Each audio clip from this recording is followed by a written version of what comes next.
সুর, ওই যে দেখা যায় গারে সুর, ওই গারে সুরের মধ্যে আখেরি পয়গম্বর 3 দিন আত্মগোপন করে থাকবে, 3টা দিন আত্মগোপন করে থাকবে। মুক্তার জিন্দা মুক্তার তাফল্লাহ আখেরি পয়গম্বরকে নির্যাতন করবে। আখেরি পয়গম্বর হিজরত করে ওই গারে সুরের মধ্যে 3 দিন আত্মগোপন করে থাকবে। সেদিন থেকে আমি যখন শুনলাম ওই গারে সুরের মধ্যে আখেরি পয়গম্বর আসবে, তখন থেকে আমি আমার ওই বাসস্থানকে পাল্টে না, আমি এই গর্তের কাছে আমি গর্ত করে নিলাম। কেন আমি গর্ত করলাম? আখেরি পয়গম্বরকে এক নজর দেখার জন্য, আখেরি পয়গম্বরকে এক নজর দেখার জন্য, এক নজর আমি দেখবো এই জন্য। পরে অনেকটা দিন, অনেক বছর পার হয়ে গেল, আমি নবীর চেহারা মোবারক একবার দেখার জন্য আমি এখানে বসে আছি। সেই সময়টা এখন এসে গেছে, সেই সময়টা এখন আসলো, কিন্তু আমি আবু বকরের পায়ের কারণে আমি নবীকে আপনার চেহারা মোবারক দেখতে পারতেছি না। এই জন্য আমি অপারগ হয়ে আবু বকরের পায়ে দংশন করেছি, কামড় দিয়েছি। নবীকে ভুল হয়ে গেছে। এই ভুল হওয়ার কারণে যে শাস্তি হয়, আপনি আমাকে শাস্তি দিতে পারেন, আমি মাথা পেতে নেব। সুবহানাল্লাহ। নবী সাল্লাল্লাহু আলাইহি ওয়াসাল্লাম কালেমার দাওয়াত যখন শুরু হয়ে গেছে, তখনই নবী সাল্লাল্লাহু আলাইহি ওয়াসাল্লামের উপরে নির্যাতন শুরু হয়ে গেছে। এই জন্য আল্লাহ রাব্বুল আলামিন তাওরাত কিতাব নাযিল করেছেন হযরত মূসা আলাইহিস সালাতু ওয়াস সালামের উপরে। এই কিতাবের মধ্যে যা আছে, কোরআনের মধ্যে আল্লাহ রাব্বুল আলামিন তাই রেখেছেন। সুবহানাল্লাহ। কোরআনের ভিতরে, গোটা কোরআনের ভিতরে যা আল্লাহ রাব্বুল আলামিন রেখেছেন, লা ইলাহা ইল্লাল্লাহু মুহাম্মাদুর রাসূলুল্লাহ সাল্লাল্লাহু আলাইহি ওয়াসাল্লাম, এই কালেমার মধ্যে আল্লাহ রাব্বুল আলামিন তাই রেখেছেন। সুবহানাল্লাহ। এই জন্য কোরআন অনুযায়ী আমাদেরকে চলতে হবে, কোরআন অনুযায়ী আমাদেরকে চলে আল্লাহ পাকের ইবাদত বندگی করে, নবী সুন্নাত অনুযায়ী চলে, কালেমা নিয়ে শেষ নিঃশ্বাস যে ত্যাগ করবে, আল্লাহ রাব্বুল আলামিন তাকে জান্নাতের ঠিকানা বানায় দিবেন। সুবহানাল্লাহ। এই কালিমা নিয়ে কবরে যাওয়া কার কার নিয়ত আছে? ইনশাআল্লাহ। আল্লাহ সকলের হাত কবুল করে নেওয়া। আল্লাহ কালিমার পাশাপাশি ইমানের ভিতরে ইমান রেখে আল্লাহ পাকের ইবাদত বندگی করতে হবে। ইবাদতের মধ্যে সর্বপ্রথম, সর্বোত্তম, সবচেয়ে বড় ইবাদত হলো আল্লাহ রাব্বুল আলামিনের হুকুম মানা, 5 ওয়াক্ত নামাজ।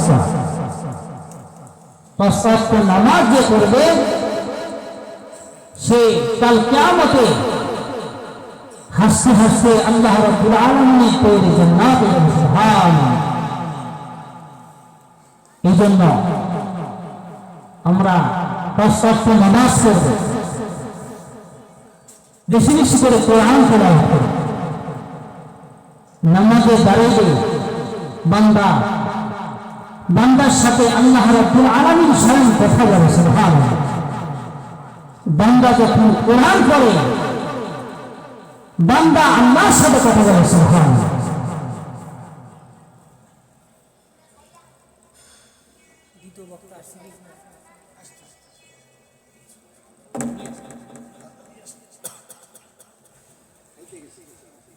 এই জন্য কোরআনের সাথে সম্পর্ক রাখতে হবে, মসজিদের সাথে সম্পর্ক রাখতে হবে, বেশি বেশি আমল করতে হবে। আল্লাহ রাব্বুল আলামিন আমলের অনুযায়ী আমার আপনার জান্নাতুল নাস নিয়ামত দান করবে। কোরআন তেলাওয়াত করলে আল্লাহ রাব্বুল আলামিন প্রত্যেকটা হরফে হরফে চেষ্টা করে নেকি দান করে সুবহানাল্লাহ। আর যখন বান্দা যখন নামাজের উপর নামাজে দাঁড়াইয়া কোরআন তেলাওয়াত করে প্রত্যেকটা আয়াতে হরফে হরফে আল্লাহ রাব্বুল আলামিন 100টা করে নেকি দান করে সুবহানাল্লাহ। এই জন্য আমরা বেশি বেশি করে নামাজ পড়ব, ফরজ নামাজ তার শর্ত কেউ ছেড়ে দেব না, কেউ ছেড়ে দেব না। বলতেছে যে নামাজ আদায় করে না, নামাজ পড়ে না, ইসলামের মধ্যে তো তার কোনো অংশই থাকে, ইসলামের ভিতরে তার কোনো অংশই থাকে না। তাহলে অংশ যদি না থাকে তাহলে আমরা মুসলমান কেমনে দাবি করি? এই জন্য 5 ওয়াক্ত নামাজ পড়তে হবে, কোরআন তেলাওয়াত করতে হবে। কোরআন তেলাওয়াত করলে, কোরআন তেলাওয়াতের উসিলা করে আল্লাহ রাব্বুল আলামিন কবরের আযাব মাফ করে কবরখানা জান্নাতের টুকরা বানিয়ে দিলেন সুবহানাল্লাহ। মুসলমান ভাইরা, কোরআন তেলাওয়াত করলে আল্লাহ রাব্বুল আলামিন কত তার উপরে সন্তুষ্ট হয়ে যায়। কোরআন তেলাওয়াত করলে আল্লাহ রাব্বুল আলামিন কবরখানা জান্নাতের বাগান বানিয়ে দেয়। কিভাবে বানিয়ে দেয়? ভারতের ভিতরে একটা দ্বীপ উঠে যায়, বাস্তব সত্য ঘটনা।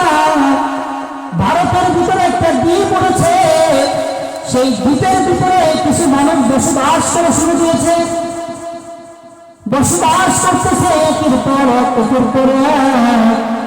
সেই দ্বীপের ভিতরে বাসিন্দারা চলে গেছে, অনেক মানুষ জমা হয়ে গেছে, কিন্তু সেইখানের ভিতরে এমন কোন লোক নাই যে একজন মানুষ যদি মারা যায়, মানুষ মারা গেলে জানাজার করতে হয়, জানাজার পড়ানোর মতো এরকম মানুষ এই পর্যন্ত ডুবে যায় না।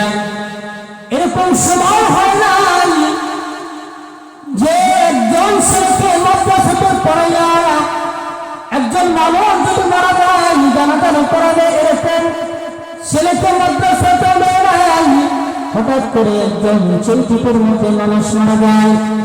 মানুষ মারা গেলে এখন বলতেছে ভাই জানেরা, আমাদের ভিতরে তো অনেক লোক মারা গেল, কিন্তু আমাদের ভিতরে তো কেউ জানাজার পড়াইতে পারে না। এখন কি করব? চরের ভিতরে কেউ তো জানাজা নামাজ পড়াইতে পারে না, দ্বীপের মধ্যে থেকে কি করা যায়, কি করা যায়? বলে একটা কাজ করা যায় কিনা? কাজটা হলো এই ব্যক্তিকে আমরা গোসল করাই, গোসল করাই না কাপড়টা করাই, এই পর্যন্ত আমরা পারি, তাহলে এই পর্যন্ত আমরা করি। গোসল করাইলেন, কাপড় পরাইলেন, গোসল করাইয়া কাপড় পরাইয়া রাস্তার ধারে নিয়ে আসছেন। রাস্তার ধারে কি আসছেন? এই জন্য রাস্তাতে যদি জানলাওয়ালা কোন মানুষ যায়, যদি জানলাওয়ালা কোন মানুষ যায়, তাহলে বলবো ভাই আমরা তো অনেক বড় একটা মুসিবতে পড়েছি, এই মুসিবত থেকে আমাদেরকে একটু উদ্ধার করেন, জানাজা যদি একটু পড়া দেন আমরা আপনাকে দাফন করতে পারি, কবরস্থ করতে পারি। তাই করা হলো। এক সময় সমস্ত মানুষ একত্রিত হয়ে গোসল করাইল, কাপড় পরাইল, কাপড় পরাইয়া এই লাশটাকে রাস্তার ধারে নিয়ে আসলো। রাস্তার ধারে নিয়ে আসার পরে লোকের জন্য অপেক্ষায়, যদি রাস্তা দিয়ে জাননেওয়ালা লোক যায় তাহলে আমরা বলবো তিনি জানা যাওয়ার পরে দেয়।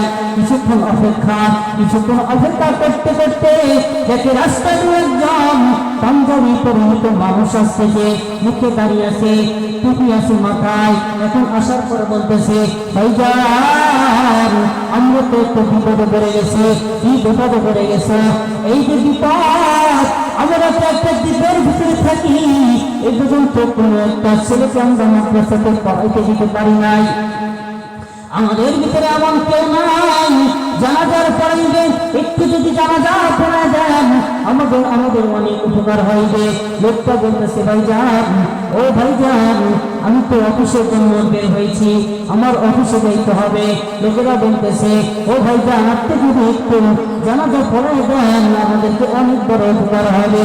বলতেছে ঠিক আছে ঠিক আছে, তাহলে জানাজার কাতারের জন্য দাঁড়া যান। সেই লোকটা জানাজার দাঁড়ানোর জন্য দাঁড়িয়ে গেছে, তাকবীর বলে শুরু হয়ে গেছে, আল্লাহু আকবার। প্রথম তাকবীর বলতেছে সুবহানাল্লাহুম্মা ওয়া বিহামদিকা ওয়া তাবারাক ইসমুকা ওয়া তাআলা জাদ্দুকা ওয়া জাল্লা সানাউকা ওয়া লা ইলাহা গায়রুক। আবার তাকবীর দিলেন আল্লাহু আকবার। দ্বিতীয় তাকবীর দেওয়ার পরে বলতেছে আল্লাহুম্মা সাল্লি আলা মুহাম্মাদিন ওয়া আলা আলি মুহাম্মাদ কামা সাল্লাইতা আলা ইব্রাহিম ওয়া আলা আলি ইব্রাহিম ইন্নাকা হামিদুম মাজিদ। আল্লাহুম্মা বারিক আলা মুহাম্মাদিন ওয়া আলা আলি মুহাম্মাদ কামা বারাকতা আলা ইব্রাহিম ওয়া আলা আলি ইব্রাহিম ইন্নাকা হামিদুম মাজিদ। আবার তৃতীয় তাকবীর হয়ে যায় আল্লাহু আকবার। এবার দোয়া বলতেছে আল্লাহুম্মা গফির লি হাজ্জিনা ওয়া মাইয়িতিনা ওয়া শাহিদিনা ওয়া গায়িবিনা ওয়া সগীরিনা ওয়া কাবীরিনা ওয়া যাকারিনা ওয়া উনসানা আল্লাহুম্মা মান আহয়াইতা মিন্না ফাআহইহি আলা الإسلام ومن توفيت منا فتوفه على الإيمان। আবার যখন তাকবীর দিয়ে জানাজা শেষ করে দিলেন আসসালামু আলাইকুম ওয়া রাহমাতুল্লাহ, আসসালামু আলাইকুম ওয়া রাহমাতুল্লাহ। এবার বাদ বলতেছে এই জনেরা লাশটা তুমি আপনারা অবস্থানে গিয়ে মাটি দিয়ে দেন। এবার লোকেরা বলতেছে ও ভাইজান, ও ভাইজান, আপনি যেহেতু জানাজার পড়া দিলেন, জানাজা যেহেতু পড়া দিলেন, একটু শুধু দেরি করে আমাদেরকে সময় দেন, একটু দেরি করে আমাদেরকে সময় দেন। আপনি একটু লাশটাকে কবরের ভিতরে রাখেন, কবরের ভিতরে লাঠি রাখিয়া লাশের উপরে হাত রাখে কি বলতে হয় এটাও তো আমরা জানি না।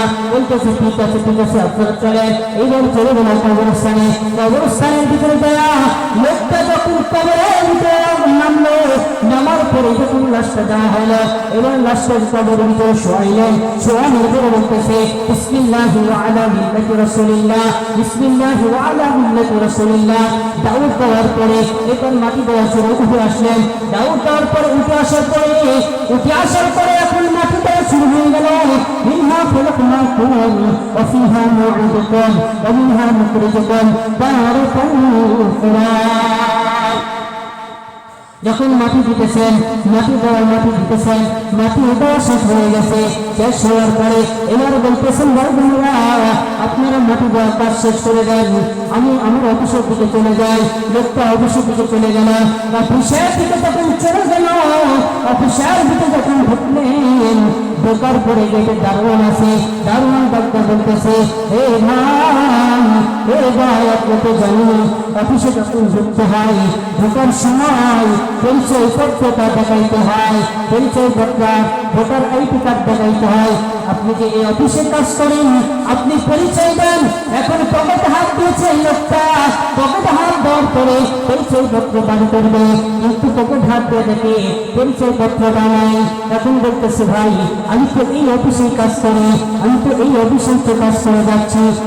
দারোয়ান বলতেছে ভাই, আমি জানি আপনি অফিসে কাজ করেন, কিন্তু অফিসের নিয়ম হলো পাসপোর্ট জমা দিয়ে আপনাকে পরিচয় পত্র জমা দেওয়া, আপনার অফিসের কাজে ঢুকতে হবে।